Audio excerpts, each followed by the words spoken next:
Welcome to the Farms.com Risk Management Daily Commodity Market Bottom Line for Monday, November 10th. This is Chief Commodity Strategist Mo Agostino for today's daily, and it's USDA Crop Production Report Day. It's November 2014 USDA WASDE Report Day.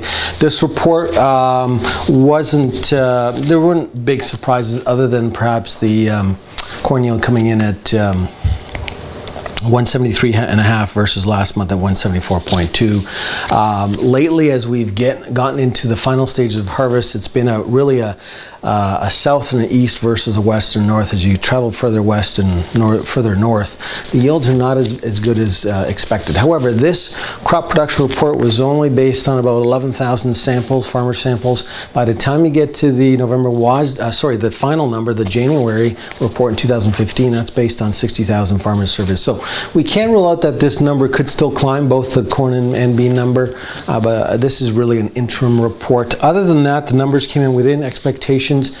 Pretty well neutral to supportive, but still very bearish when you just look at the general fundamentals. Corn crop still very record large despite the slight drop from last month. Beans a record crop again.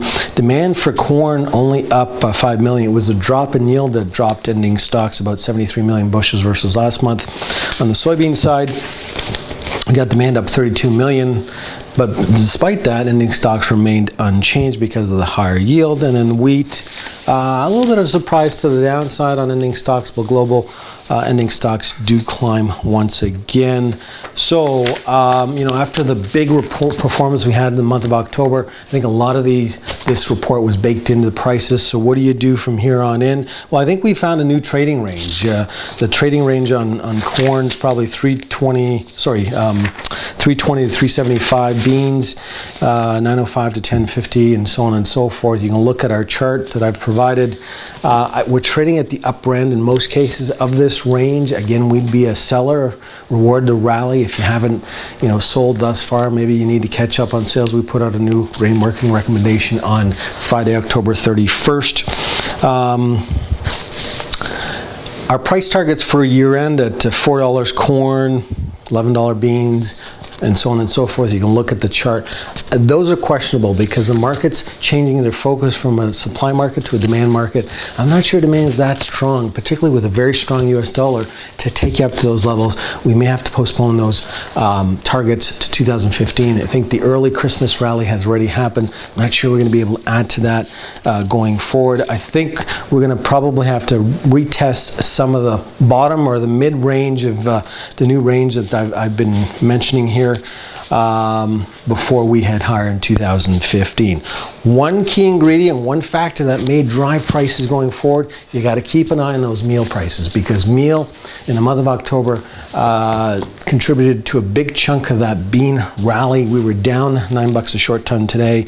If meal crashes and burns here in the next 30 days, which could happen, look for beans, corn, and wheat to tumble. It almost looks like the wheat has topped out here short term. If we break 515 on wheat, I think we're going to probably have to retest the mid-range of wheat over the last a few months, and maybe even possibly test the low before year end. So if you're a grain producer, what do?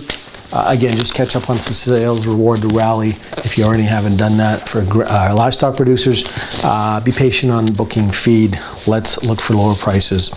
Probably mid-range, correction back to the mid-range of this new trading range as an opportunity to book that feed for. In other news, we've got hogs. There seems to be a dock worker unrest in the West Coast. It's now progressing through to the Washington ports, LA and Long Beach. This could have a big effect on loins and butts, because those are major ports that ship pork to Asia, so we'll have to keep an eye on that. But market looks like a bottom again. Expect a seasonal rally post the Thanksgiving period. Got managed money reducing some of their long positions on cattle. Again, looks like a bottom here. They've reduced some of the positions on live and feeder cattle by about 2%. And we've got this Arctic blast coming from Canada. Yes, let's blame it on Typhoon Nuri. It's They're calling it a bomb cyclone, where Typhoon Nuri, combined with that Arctic blast, is sending some cold temperatures in the next 6 to 10 days into the U.S. Midwest and East Coast. Temperatures falling below 20 degrees normal and bringing about 6 to 20 inches of snow. This is going to slow down some of the livestock transportation. It shouldn't affect too much of the harvest, as most of it will be complete.